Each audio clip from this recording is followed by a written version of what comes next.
प्रश्न भेजा है मीनू अरोड़ा और प्रश्न है, मैं जब भी त्राटक करती हूँ तो बहुत आंसू बहते हैं, आँखों में दर्द भी लगती है।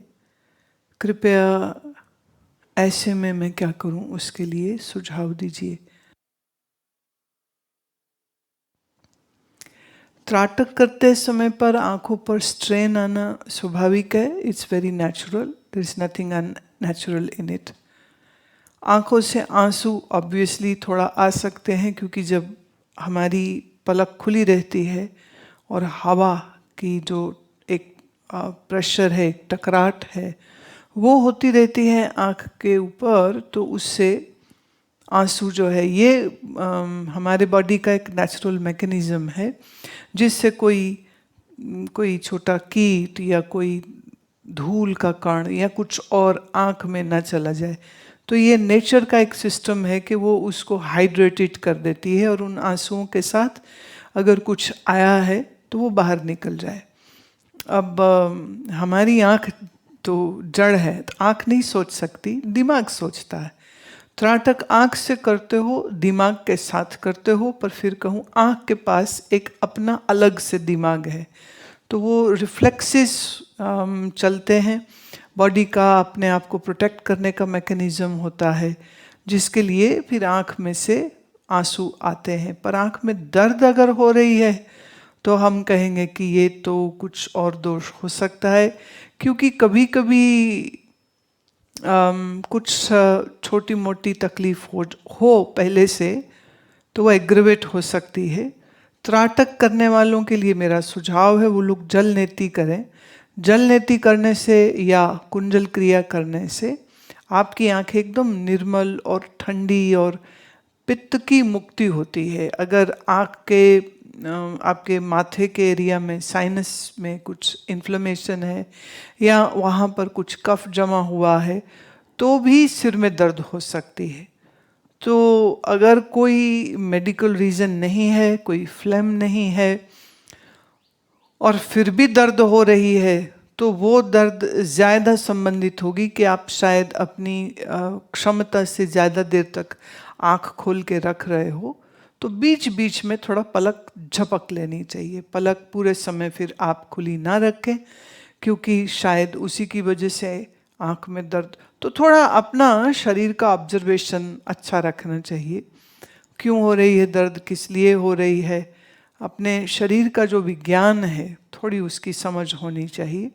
पर अगर आप रूटीन में कुंजल करते हैं, माने 15 दिन में एक बार अगर आप जल नेति करते हैं, हर दूसरे तीसरे दिन करें, जैसे अभी कोविड चल रहा है तो आप रोज करें तो उल्टा ज़्यादा अच्छा है। पर उसकी एक ही प्रिकॉशन है कि जलधारा जब समाप्त हो जाए तो बहुत अच्छे से सर नीचे करके कुछ देर रखना और फिर कपालभाति प्राणायाम करते रहना। और बैक ऑफ द हैंड यहाँ पर ऐसे थोड़ा सांस छोड़िए, और यहाँ कुछ मॉइस्चर नहीं अगर हो, इट्स टोटली ड्राई, अगर पूरा सूखा हुआ है बैक ऑफ द हैंड आपका, तब इसका मतलब है कि आपकी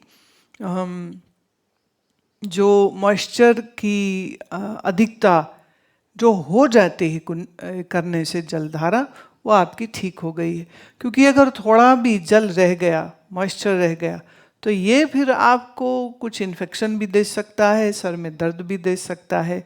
तो हर यौगिक हठ क्रिया जब आप करते हैं तो उसमें कुछ सावधानियां रहती हैं।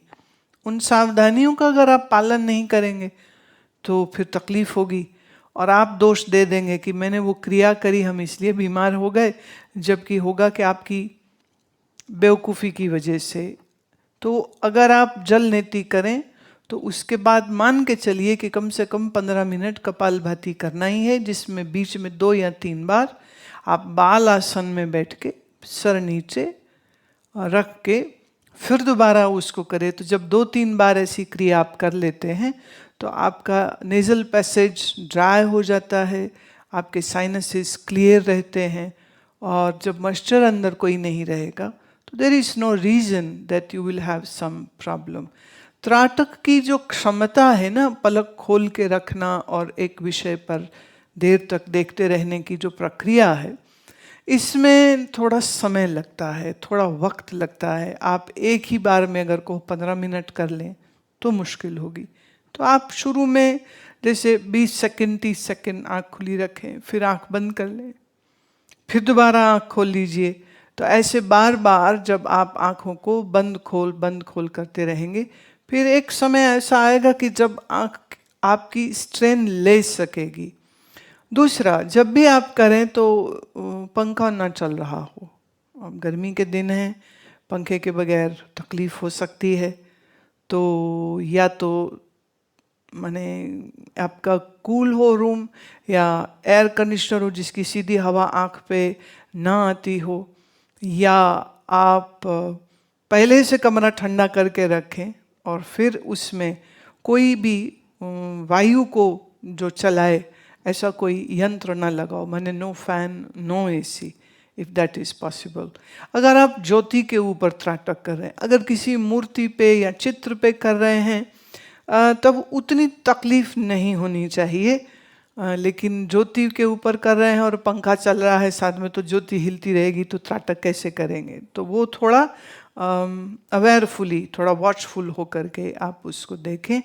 फिर जैसा अनुकूल हो, माने आपके आँख के जो खुला रखने की क्षमता है वो थोड़ा समय के बाद बढ़ती, इट टेक सम टाइम। तो थोड़ा उसका आप अगर ख्याल करेंगे तो ज़्यादा अच्छा रहेगा। प्रश्न है Rekha Garg, how to start path of dharma, what students can do on this, what students can do first on this path towards God. Please tell in Hindi. तो फिर हिंदी में लिखना भी चाहिए। आप लिखते अंग्रेजी में है पर खैर कोई दिक्कत नहीं, हम आपको हिंदी में उत्तर देंगे। जो कम आयु के विद्यार्थी होते हैं उनके लिए ज़्यादा उत्तम होता है कि उनको आप मंत्र में प्रवेश कराएं। तो वो सुबह सूर्य उदय से पहले उठ के स्नान करके, सबसे पहले अगर वो 12 साल के हो चुके हैं तो फिर वो आसन सीखें, पहले आसन करें। अगर इतना समय नहीं है कि वो आसन कर सकें तो समय निकालिए, थोड़ा और जल्दी उठाइए अपने बच्चे को, और फिर सूर्य का दर्शन करते हुए पर गायत्री का मंत्र जप करना। मेरे बहुत सारे जो गायत्री गाए हुए बोले हुए मंत्र जो हैं हमारे ऐप अमृत वर्षा ऐप में आपको मिल जाएंगे, तो आप उसको साथ में ऑन कर लीजिए। ये शुरुआत में बहुत अच्छा रहता है कि मेरी आवाज़ के साथ आवाज़ मिला करके बच्चा करे।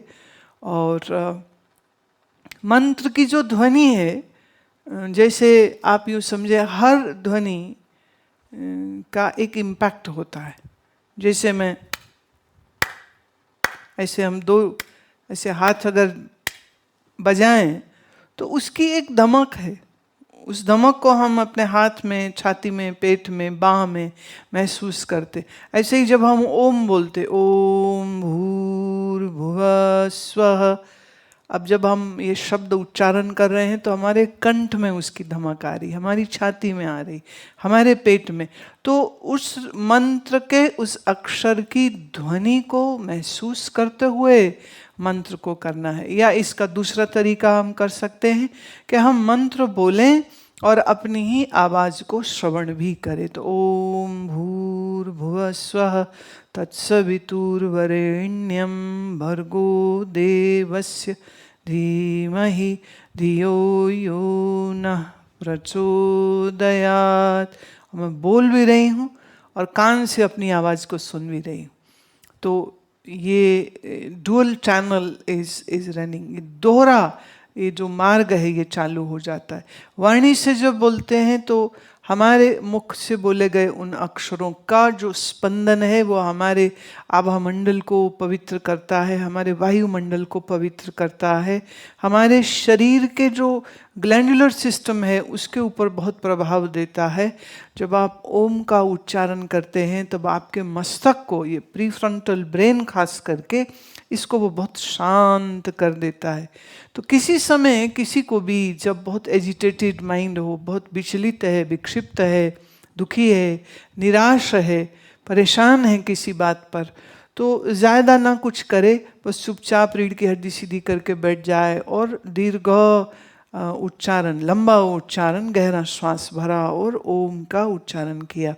तो ओम की ध्वनि को बोलना और ओम के उस अक्षर को सुनना, जब आप दोनों काम एक साथ करते हैं तो आपका मन ज़्यादा जल्दी एकाग्र होगा। जैसे फिजिकली जब हम एक्सरसाइज करते हैं तो हम अपने मसल्स को ट्रेन करते हैं, हम उनको एक शेप देते हैं, हम उनकी ताकत बढ़ाते हैं, हम उनकी इलास्टिसिटी को अच्छा करते हैं। ऐसे ही जब आप मंत्र करते हैं तो मंत्र से आप अपने मन को एकाग्र होने की ट्रेनिंग देते हैं। आपका मन अधिक एकाग्र हो, आपका मन अधिक शांत होगा, आपका मन किसी एक विषय पर फिर देर तक टिक सकता है। ये जो इसकी भागने की आदत है, यहाँ से वहाँ, वहाँ से यहाँ, ये धीरे धीरे धीरे धीरे आपकी खत्म होने लग जाती।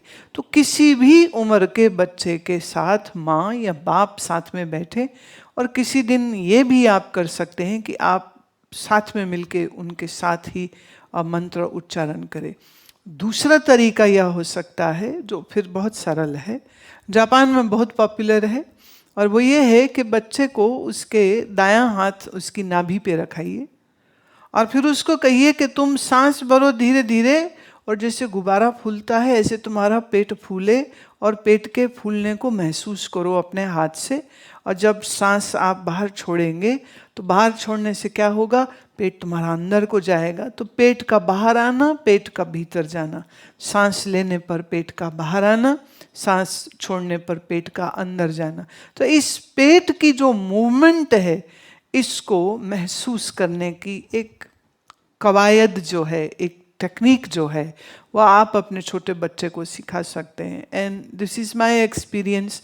बच्चे जितने अच्छे से कर सकते हैं, बड़ों का तो हालत ही बहुत ख़राब है। उनको तो मेरी बात इतनी भी समझने में दिक्कत हो जाती है, उसमें भी वो सांस भरेंगे और पेट अंदर करेंगे और सांस छोड़ेंगे और पेट फुला रहे होंगे। तो कभी लगता है कि पता नहीं अकल उम्र के साथ बढ़नी चाहिए तो और गधे होते हैं।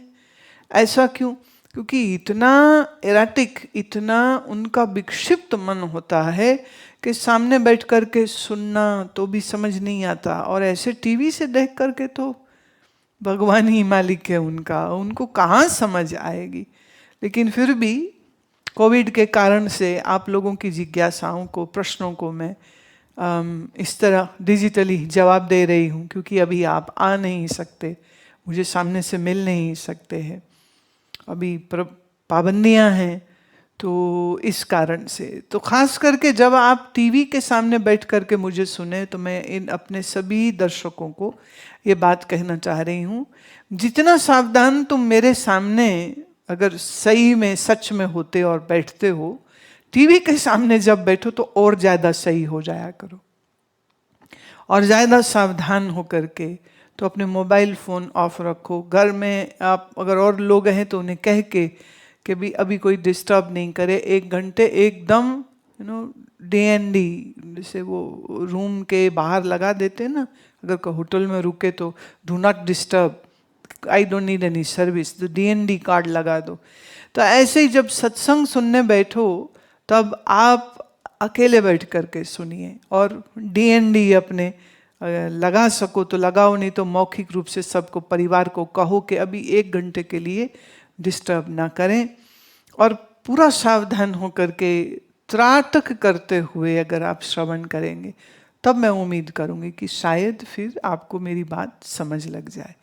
तो ध्वनि के ऊपर ध्यान देना और ध्वनि को करना, दोनों चीजें एक साथ हो, बोलना और अपने कान से अपनी आवाज को सुनना, और तीसरी चीज हो जाएगी कि उसकी वाइब्रेशन को अपने शरीर में महसूस करना। अगर ये 3 चीजें एक साथ आप करते हैं तो निश्चित रूप से बच्चा हो, जवान हो, बूढ़ा हो, ये सबको बहुत अच्छा लगेगा, and it will be very very satisfying experience.